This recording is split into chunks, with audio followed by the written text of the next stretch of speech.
श्री गुरु गोबिंद सिंह जी के बड़े बेटे साहिबजादा अजीत सिंह। हाँ जी, वाहिगुरु जी का खालसा वाहिगुरु जी की फतेह। आपका हमारे चैनल गुरु हिस्ट्री हिंदी चैनल में आपका स्वागत है। आज हम इस वीडियो में साहिबजादा अजीत सिंह जी की जीवनी बताएंगे। साहिबजादा अजीत सिंह 10वें श्री गुरु गोबिंद सिंह जी के पुत्र थे और 9वें श्री गुरु तेग बहादुर जी के पोते थे। साहिबजादे का जन्म 26 जनवरी 1687 को श्री पोंटा साहिब में हुआ था। साहिबजादा अजीत सिंह जी होशियार और समझदार और बहुत बहादुर नौजवान थे। वे बचपन से ही गुरबाणी और शस्त्र विद्या में निपुण हो गए थे।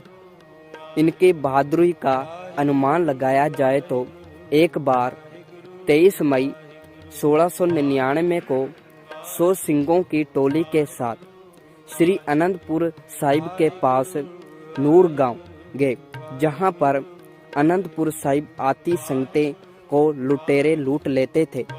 वहां पर साहिबजादा जाकर लुटेरे को अच्छा सबक सिखाया। और एक और ऐसी ही बात है, 29 अगस्त सन 1700 को जब पहाड़ी राजाओं ने तारागढ़ किले पर आक्रमण किया तो साहिबजादा अजीत सिंह जी ने बड़ी वीरता से उनका मुकाबला किया। साहिबजादा अजीत सिंह जी ने अपना अधिकांश जीवन श्री अनंतपुर साहिब में ही बिताया था। वह हमेशा अपने पिता श्री गुरु गोबिंद सिंह जी के साथ ही रहते थे। मई 1705 में जब पहाड़ की सेना ने श्री अनंतपुर साहिब जी को घेर लिया था तो वे भी वहीं थे। 20 दिसंबर की वे काली रात जब गुरु गोबिंद सिंह जी ने श्री अनंतपुर साहिब जी को छोड़ा तो उसमें साहिबजादा अजीत सिंह जी भी शामिल थे। 500 सिंगों का ये काफिला चुपचाप श्री अनंतपुर साहिब से कीरतपुर तक निकल गया था। गुरु साहिब जी ने साहिबजादा अजीत सिंह जी को श्री अनंतपुर साहिब से विशेष जत्था लेकर भेजा। ये जत्था पीछे आ रहा था। इस दल को सरसा नदी पार करके रोपड़ की ओर जाना था। रोपड़ जाते समय रास्ते में मलकपुर गांव के पास उनकी मुलाकात भाई बचित्र सिंह से हुई, जो काफी जख्मी हालत में थे। साहिबजादे ने उसके साथियों की मदद से उसे उठाकर वहां से 6 किलोमीटर मलेर कोटला नियंग खां के किले में छोड़ आए। सरसा नदी पार करने के बाद 40 सिंगों और 2 बड़े साहिबजादों अजीत सिंह और जुझार सिंह के अलावा कुल 43 सिंगों में गुरु गोबिंद सिंह जी भी थे। नदी के इस किनारे पर भाई उदय सिंह मुगलों के साथ लड़ते हुए जंग के मैदान में शहीद हो गए। इस भयानक उथल पुथल में गुरुदेव जी का परिवार उनसे विछड़ गया। भाई मनी सिंह जी के समूह में माता साहिब कौर जी और माता सुंदरी कौर जी की सेवा करने वाली दासियां थी और 2 सिंह भाई जवाहर सिंह और धन्ना सिंह जो कि दिल्ली के रहने वाले थे। इन लोगों ने सरसा नदी पार की। ये सभी हरिद्वार से दिल्ली पहुंचे, जहां भाई जवाहर सिंह उन्हें अपने घर ले गए। दूसरे जत्थे में माता गुजरी जी और छोटे साहिबजादे जोरावर सिंह और फतेह सिंह और गंगाराम थे। आपको साहिबजादा जोरावर सिंह और फतेह सिंह जी का इतिहास भी हम आपको दूसरी वीडियो में बताएंगे। जो गुरु घर के रसोइये थे गंगाराम, उसका गांव खीरी यहाँ से लगभग 15 कोह की दूरी पर मोरिंडा शहर के पास था। गंगाराम माता गुजरी जी और साहिबजादों को अपने गांव ले गए। गुरु गोबिंद सिंह जी ने अपने 40 सिंगों को लेकर दोपहर तक चमकौर नामक क्षेत्र से बाहर एक बाग में पहुँचे। यहाँ के स्थानीय लोगों ने गुरु गोविंद सिंह जी का गर्मजोशी से स्वागत किया और हर प्रकार की सहायता प्रदान की। एक किलनुमा कच्ची हवेली थी जो रणनीति रूप से महत्वपूर्ण थी, क्योंकि ये खुले मैदानों से घिरी एक ऊंची पहाड़ी पर बनी थी। हवेली के स्वामी बुद्धि चंद ने गुरुदेव से अनुरोध किया कि आप इस हवेली में विश्राम करें। गुरुदेव ने आगे बढ़ना उचित नहीं समझा।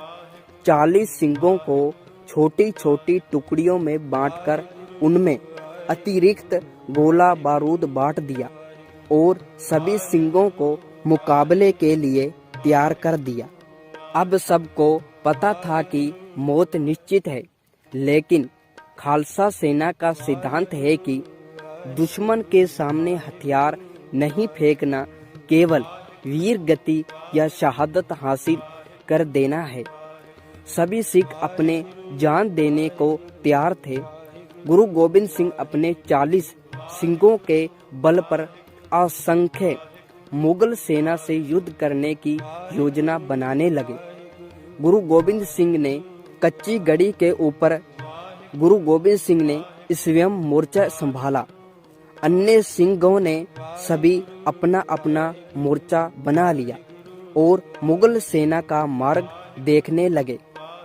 सरसे नहर के बारिश के पानी का बहाव जैसे ही कम हुआ, मुगल सेना टिड्डियों के झुंड की तरह इस पार कर गई और गुरुदेव का पीछा करते हुए चमकौर के मैदान में पहुंच गई। मुगल सेनापतियों को ग्रामीणों से पता चला कि गुरु गोविंद सिंह जी के पास केवल 40 ही सिंह हैं और गुरु गोविंद सिंह को यहीं बंदी बनाने का सपना देखने लगे। सरहिंद के नवाब वजीर खान ने घोषणा कर दी कि यदि गुरु गोविंद सिंह जी और स्वयं अपने साथियों सहित मुगल प्रशासन के हवाले कर दे तो उनकी जान बच सकती है। इस मुनादी ने जवाब में गुरु गोविंद सिंह जी ने मुगल सेनाओं पर बाणों की वर्षा की। इस समय मुकाबला 40 सिंहों की संख्या वाले मुगल सैन्य बल के साथ था, जिनकी संख्या लगभग 10 लाख थी। वहीं पर ही गुरु गोविंद सिंह जी के सिख 1.25 लाख से लड़ने वाले थे। 22 दिसंबर 1705 को दुनिया का सबसे अनोखा युद्ध शुरू हुआ। आसमान में घने बादल थे और धीरे धीरे बूंदाबांदी हो रही थी। साल का सबसे छोटा दिन होने के कारण सूरज भी काफी देर से निकला था। शीतलहर चल रही थी, लेकिन कच्ची हवेली में सहारे के लिए बैठे गुरु गोविंद सिंह जी के योद्धाओं के दिलों में गर्मजोशी थी। कच्ची खाड़ी पर हमला किया गया। भीतर से तीरों और गोलियों की बौछार होने लगी। अनेक मुगल सैनिक मारे गए। लाखों की फौज से घिरे सिख सैनिक निडर होकर लड़ने और मरने का खेल खेल रहे हैं, ये मुगल सैनिक सोचने लगे। जब उनके पास गोला बारूद और तीर खत्म हो गए, लेकिन मुगल सैनिकों की चौकी के पास जाने की तब भी हिम्मत नहीं हुई थी, तो सिंहों ने तलवार और भाले की लड़ाई लड़ने के लिए मैदान में जाना शुरू कर दिया और यही समझा।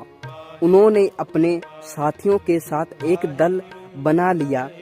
5 और रण क्षेत्र में जाकर शत्रु से युद्ध किया। सरहिंद के नवाब ने पूरे सैनिकों को आदेश दिया कि पूरी गति से इस हवेली पर हमला किया जाए, पर यह हमला भी विफल रहा।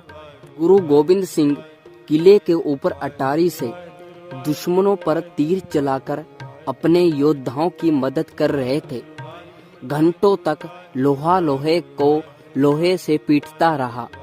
अनगिनत सैनिक मैदान पर ढेर हो गए। अंत में 5 सिख भी शहीद हो गए। फिर गुरु गोविंद सिंह जी ने 5 सिंहों के दूसरे जत्थे को चौकी से बाहर रण क्षेत्र में भेजा।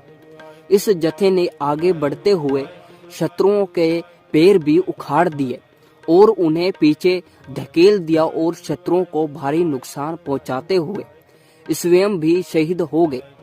इस प्रकार गुरु गोविंद सिंह जी ने एक रणनीति बनाई और 5-5 की टोली रण क्षेत्र में भेजने लगे।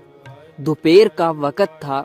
जब 5वां जत्था शहीद हो गया तब सरहंद के नवाब वजीद खान ने निर्देशों के बाद सेनापति इस्माइल खान, फुलद खान, सुल्तान खान, असल खान, जहान खान, खलील खान और ब्राहुन खान सैनिकों की एक टुकड़ी के साथ किले की ओर बढ़े। सभी जानते थे कि इतने बड़े हमले को रोकना काफी मुश्किल होगा, तो इसलिए अंदर रह गए सिंहों ने गुरु गोविंद सिंह जी के आगे प्रार्थना की वे अपने साथियों सहित युद्ध क्षेत्र से चले जाएं। ये सुनकर गुरु गोविंद सिंह जी ने सिंहों से कहा कि तुम भी मेरे साहिबजादों की ही तरह हो।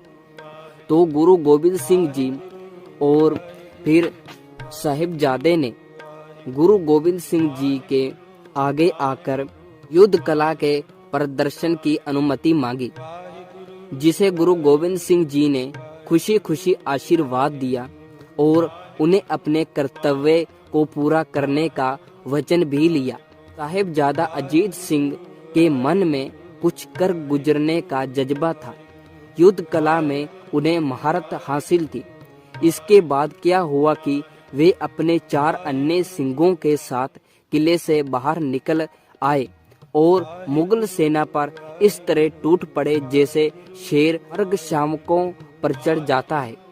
अजीत सिंह जहां भी आगे बढ़े उनका सामना करने वाले सैनिक गिर गए, कट गए और या भाग गए। 5 सिंहों की टोली ने सैकड़ों मुगलों को अकाल का ग्रास बना दिया और साहिबजादा अजीत सिंह और अन्य 4 सिंह लड़ते लड़ते वीर गति प्राप्त कर गए। और फिर उसके बाद जब छोटे साहिबजादा जुझार सिंह ने साहिबजादा अजीत सिंह को शहीद होते देखा तो उन्होंने गुरु गोविंद सिंह से रण क्षेत्र जाने की अनुमति मांगी।